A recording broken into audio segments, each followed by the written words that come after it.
Halo guys, hari ini kami mau pergi ke gereja Baptis Keningau. Kami berada di Keningau sekarang guys.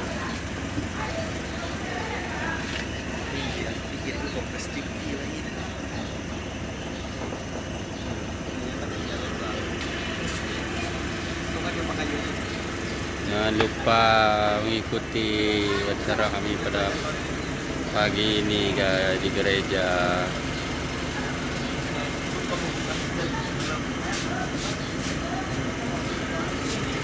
Nah, ini pesantren guys.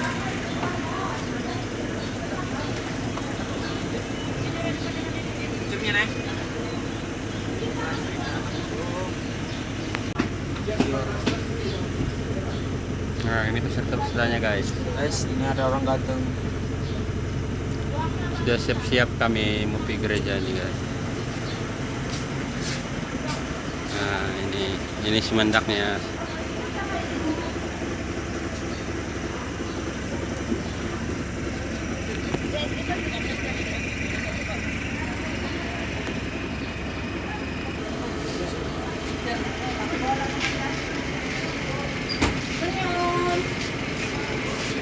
Senyum.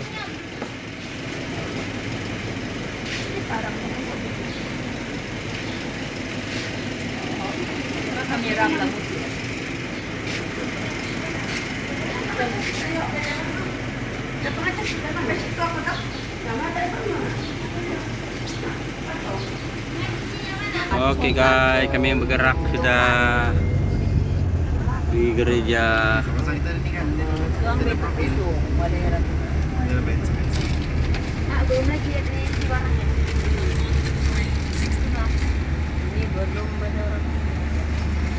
Tidak makanan itu itu kan bersih ini. Ini ayo. Ano? Muslim sudah jadi. Apa bago? Kau belajar sini. Anak buat sini rumah gua. Masnya? Oh, gerejanya ya. Bukan ada dalam. Itu. Dalam. Itu nah. Ah. Tahu lah. Bukan mesti ini. Iya. Guys, kami mau pergi gereja sudah di kaki kami guys.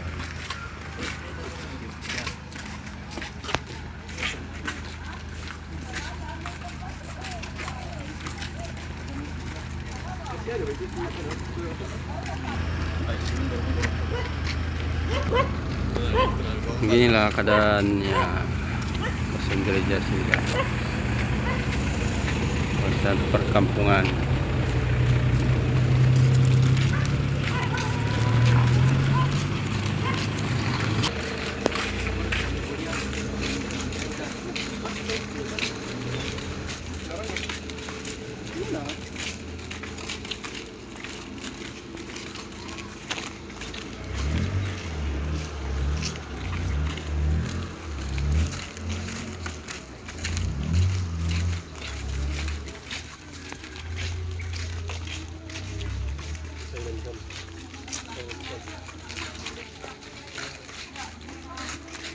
Oke guys, sampai dah kami di gereja guys.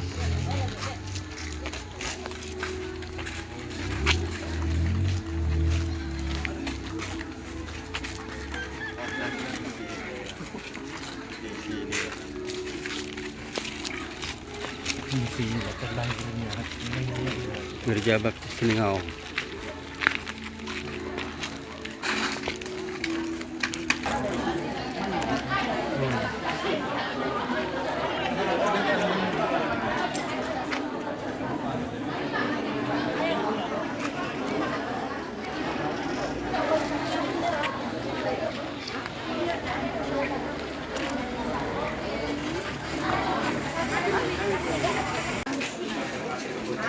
Oh iya, macam standar tidak punya manis. Saja bang, kita pemanis. Iya, melonnya ini coklat saja. Coklat pula. Itu sama aja macam melo juga. Coba duduk, mana kursi yang kosong? Oke, coba duduk, mana kursi kosong? Ah, di belakang sana ada kursi kosong lagi. Sebelah sana ada kursi kosong. Ah. Oke.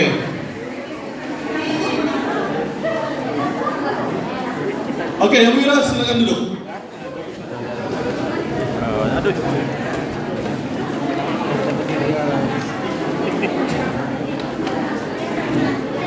Wah, macam kita handle 5 muda-mudi pula sudah ini. Ya. Malaysia. Ya, 31 Agustus. Dan 31 Agustus juga merupakan hari kebangsaan bagi Malaysia. Jadi mari kita semua bangkit berdiri bersama-sama. Ya, sebelum kita memulakan acara kita, anak-anak inilah yang mempunyai kerajaan surga. Ya. Jangan sekali-kali kita pernah berpikir bahwa anak-anak ini merupakan penghalang bagi kita untuk datang kepada Tuhan. Tapi justru anak-anak inilah kunci. Ya, anak-anak inilah berkat yang Tuhan bagi dalam kehidupan kita. Jadi kalau kita mau diberkati, anak-anak ini juga adalah berkat dalam kehidupan kita. Mari kita sekolah minggu. Oke, mari kita mulai berdoa untuk anak-anak ini dulu sebelum mereka bergerak ke kelas mereka. Oke, semua ibu bapak, ayo berdiri, kita tumpang tangan, kita angkat tangan kita kepada anak-anak kita ini. Ya, kita berdoa, ya, kita serahkan anak-anak ini supaya mereka boleh belajar di sekolah minggu dengan baik.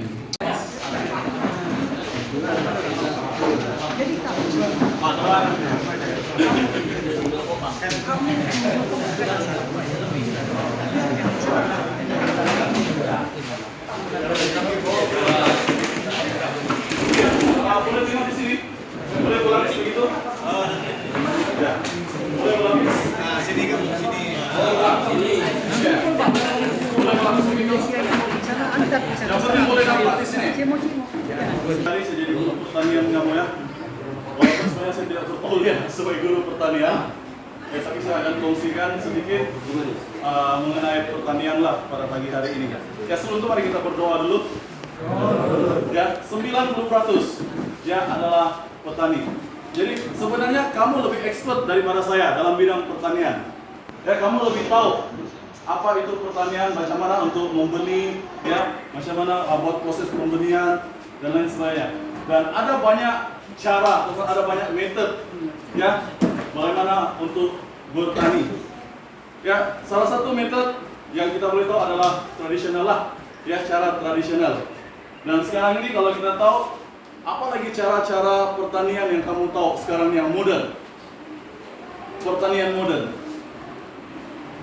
Yang kamu tahu lah. Oke, itu adalah merupakan kaedah ataupun pertanian modern yang digunakan pada saat ini. Mungkin banyak orang katakan, saya tidak ada tanah. Ya, macam mana mau bertani, tidak ada tanah. Dalam teknologi, dalam kaedah pertanian modern, ya, yang ini dia bukan tanah. Apa ini? Nanti kita akan belajar.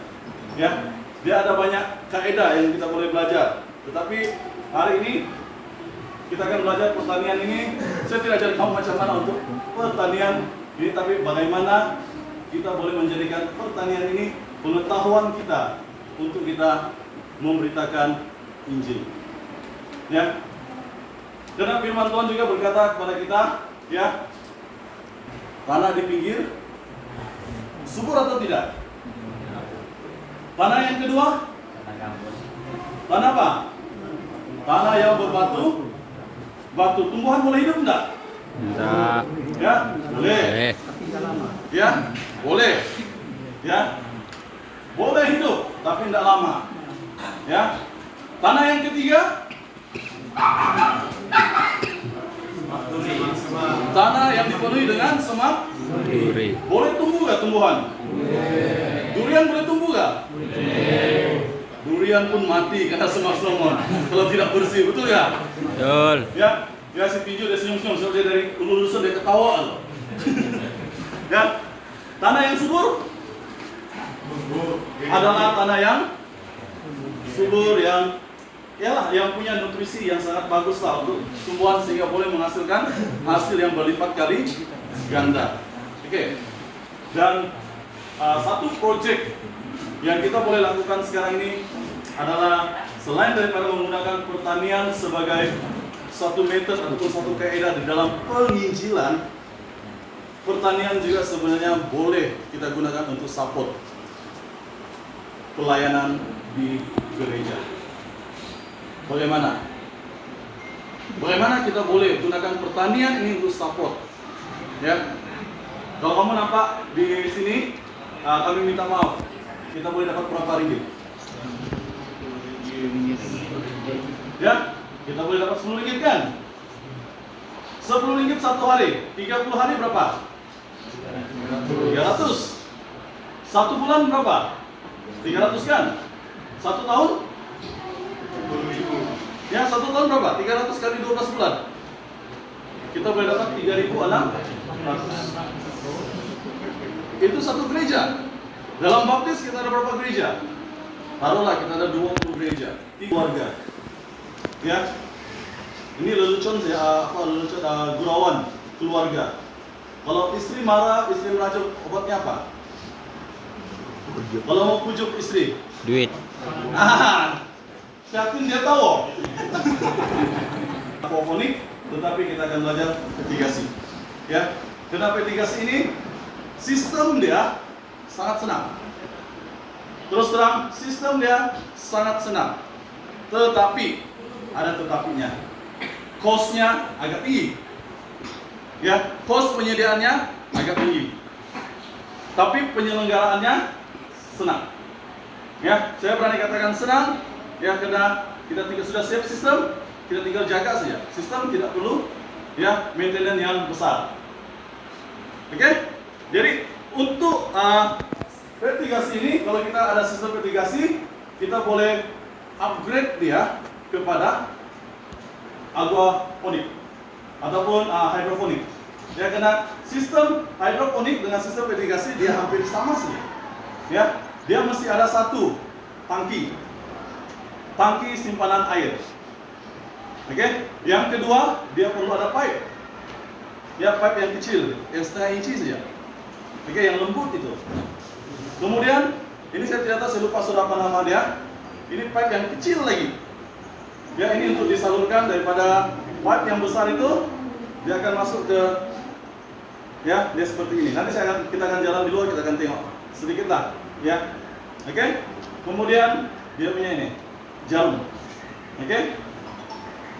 Dan kalau berapa menit kita mau pengairan ini berjalan, dia akan sampai masa kita on, kita tidak perlu lagi tarik hose, pergi siram.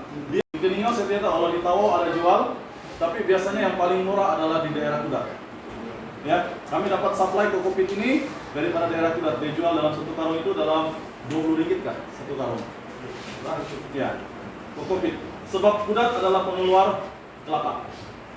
Ya, jadi kalau kamu tanam kelapa sebenarnya boleh juga mendatangkan ekonomi sekarang.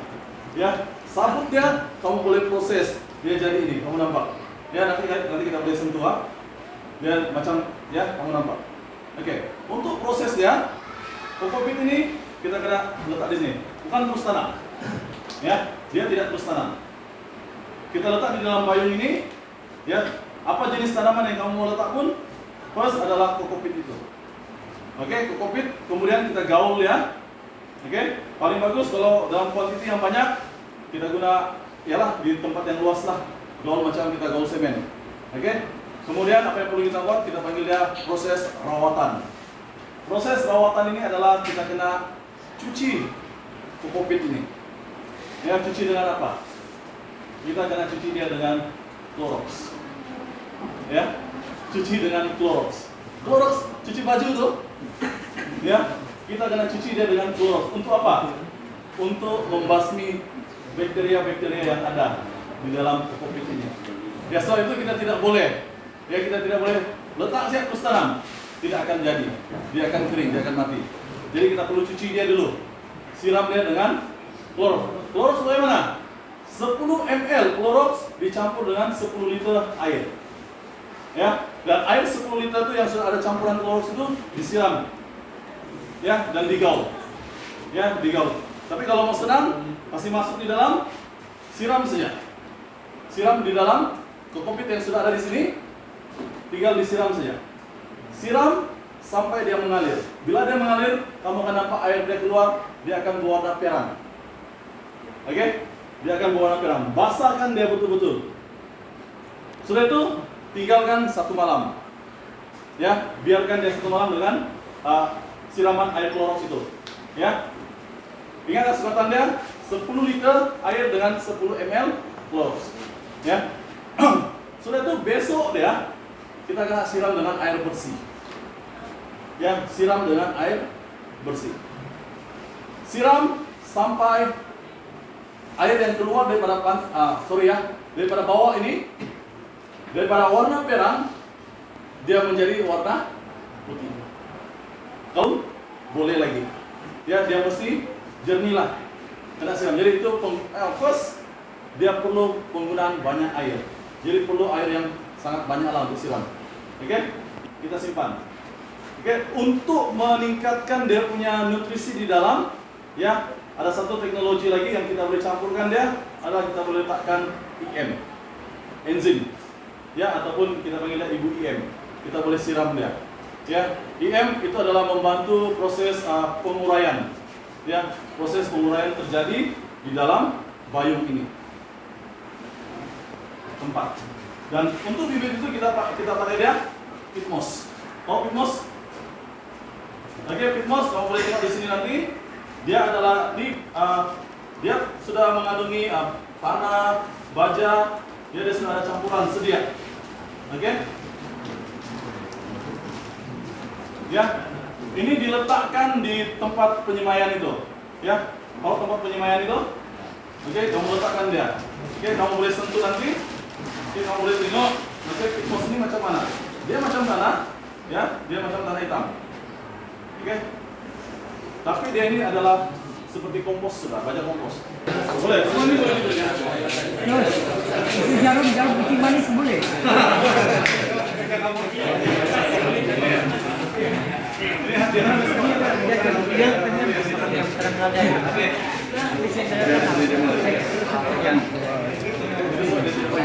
Boleh kopi ke sana. Di pasar berapa background sampai kalau yang murah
kita kasih begini saja. Kemudian kita kena siram. Oke, dia. Cuma ini karena dia tidak ada air, inilah kejadian dia. Jadi kamu nampak dia punya pipe, oke? Cahaya Oke. sama serangga. Ini kamu boleh nampak lah. Ada apa soalan? Kamu boleh nampak di sini. Oh, boleh juga taruh dua. Ini sebenarnya Boleh, kalau boleh. dua itu dia mempercepatkan lagi lah dia punya itu. Dan hari itu kami buat milan dari kiri kanan. Jadi lada ini dia perlu jarak 3 kaki satu pokok. Nah, dia 3 kaki. Kalau dia rapat, dia punya kinopi akan melanggar. Dia tidak akan sanggup. Kawan kan dia main Jadi soal itu dia akan jarak. Bila dia jarak kamu nampak. dia terasingkan. Ya. Kalau ada hujan, kami Jadi soal itu cucuk sini dulu. dia hujan. Jadi kamu nampak kawasan luas begini saja pun ini sebenarnya kamu boleh dapat dalam 1, 2, 3 kilo lah begitu lada. Lada sekarang dia punya harga pun dalam 30 Paling jatuh pun dalam 18 ringgit, 15 ringgit 1 kilo. Kalau belum 30. Ya. Ini siring rumah saja. Ya, siring rumah saja. Ya, kalau kamu buat tapak teh lagi, boleh. Nah, 1 ekar pun kamu peruntukkan untuk kopi kelapa sawit, bagi 1 ekar untuk ini, kamu boleh dapat hasil yang lumayan. Yang penting, itulah, bukan senang lah. Master, saya ada tanya lagi. Ah. Ini kita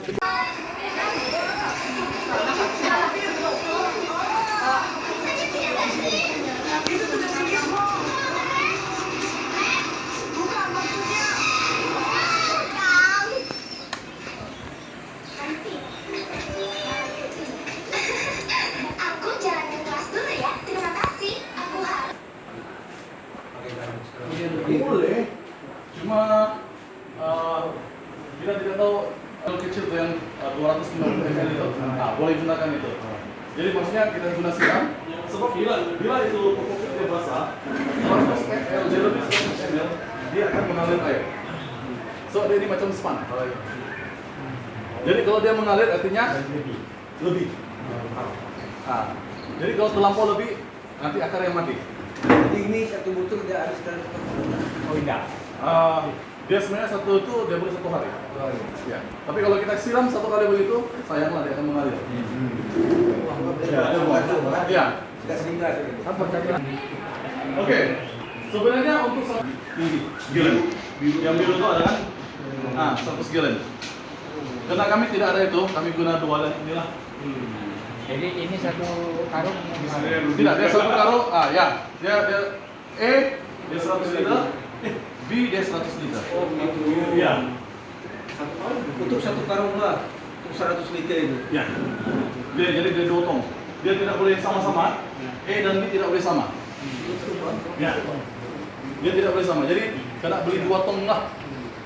Ya, 100 liter air untuk E, 100 liter untuk B. Payas. Kita di kampung ini majority Ya. semua. Macam kami dulu sebenarnya di sini bermasalah kita kembang. Sampling semua ada sama. Benar di ya. Oh berarti sampling. Jangan nampak itu DIY-nya adalah yang rumah hijau itu. Rumah hijau. Tapi kalau tidak punya pemikiran, bagaimana kita mau support pelayanan? Kadang-kadang di dalam pelayanan kita terlalu push, kita punya pastor, kita punya gembala, buat kerja. Tapi sebagai gereja, saya mau tanya, berapa kami support pastor kami? Masih relevankah kita punya pertanyaan begini? Seorang pastor harus hidup dengan iman. Saya tanya kamu, Ya. hidup dengan iman, pastor ada anak, perlu beli susu enggak? Perlu beli beras enggak? Tidak perlu, sebab jemaat boleh bagi. Pastor perlu duit enggak? Kalau sakit? Tidak perlu, jemaat boleh tolong antar. Anak bayar iuran sekolah, perlu duit enggak pastor? Tidak perlu, jemaat tolong bayarkan. Jadi kalau setiap keperluan itu gembala datang, oke jemaat saya perlu ini, jemaat boleh bayar nggak? Kamu mau apa begitu? Apa? Lagi susah kan, complicated kan? Firman Tuhan katakan apa? Seorang pekerja harus mendapat upahnya. Ya, seorang pekerja harus mendapat upahnya. Jadi bagaimana gereja boleh support pelayanan? Ya, bukan saja dalam penggajian gembala, tapi juga di dalam activity program gereja.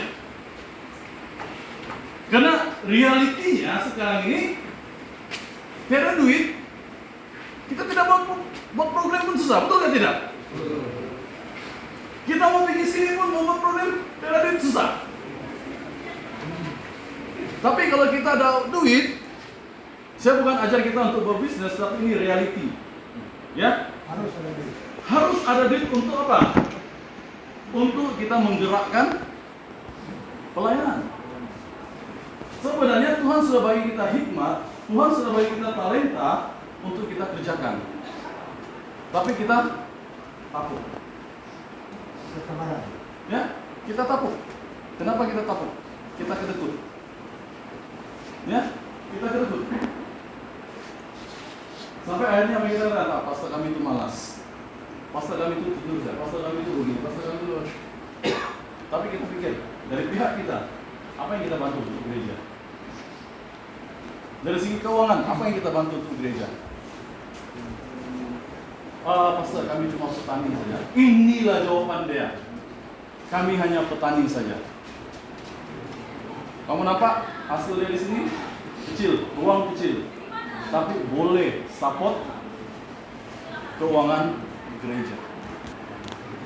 Boleh tidak kita support? Boleh. Boleh tidak kita support? Boleh. Ya? Boleh tidak? Itu dalam kapasiti yang kecil. Ya? Jadi kita tidak akan mendengar lagi alasan kami gereja ini kami tidak dapat bagi gaji kepada pastor kami. Kami tidak dapat bagi pastor kami gaji begini. Kasihan. Sebab itu kalau saya tanya anak muda nih, kamu mau jadi pastor gak? Mau? Dengan gaji 100 satu bulan.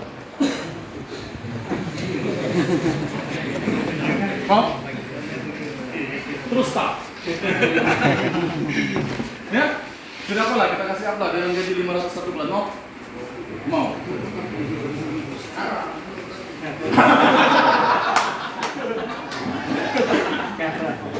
Oke, 500 satu bulan. Bagi kamu, apa belanja yang kamu boleh buat? Ya? So, bila kita bantu, ya, bukan lagi membantu, sebenarnya ini adalah tanggung jawab kita untuk menggerakkan pelayanan itu. Ya, jadi saya capar kamu. Ya, saya capar kamu. Saya sanggup. Saya berani katakan kepada kamu semua, kalau kamu untuk bantu kamu untuk setting. Ya, untuk setting sistem ini saya boleh tolong. Ya, tapi paham-pahamlah. Sebenarnya saya ada pakar. Ya, saya ada seorang kawan yang memang sudah buat aplikasi Rock Melon ini sudah lebih daripada 10 tahun. Ya.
ya kita ya kena pandemik kali ini kita boleh bersama-sama sekali lagi, dan terus terang kami tidak dapat jangkakan ya kehadiran yang begini ramai ya setelah pandemik. Seperti yang kita ketahui, kalau acara-acara doa ya sukar untuk kita dapat, sehingga terpaksa kami malam hari ini kita semua ada untuk hari doa Wiranita. Ya, untuk acara seterusnya dengan ini saya mempersilakan yang kedua, tidak lain dan tidak bukan, kita persilakan kita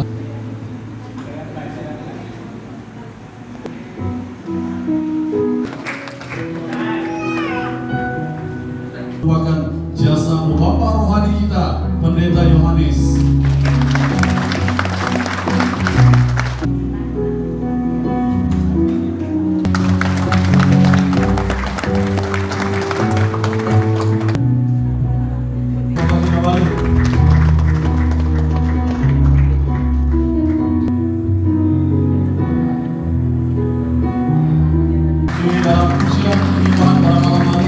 Yang melayani di Gereja Baptis Layonan Kawangan Biak dan juga Sub,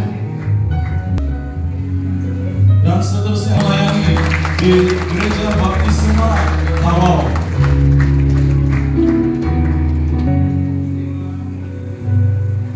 yang melayani di Gereja Baptis Sundoro,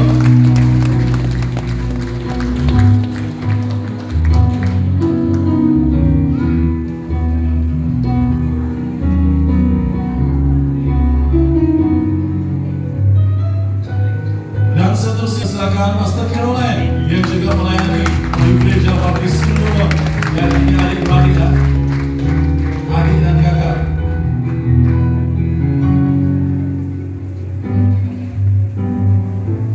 Dan kita mempersilakan Pastor Maxley Layon Nagawanan ini.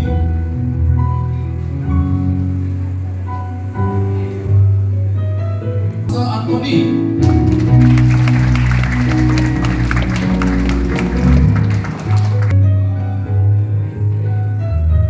Dan kita juga mempersilakan Pastor Erik Atung dari gereja. Dan kita Pastor Bobby yang tidak ada. Kita mempersilakan Pastor Evelyn dari malam ini, tapi yang ada wakilnya Sampinai ya daripada Gereja Baptis Morantian. Ya, walaupun dia tidak dapat bersama-sama dengan kita, tapi jemaatnya ada bersama-sama dengan kita.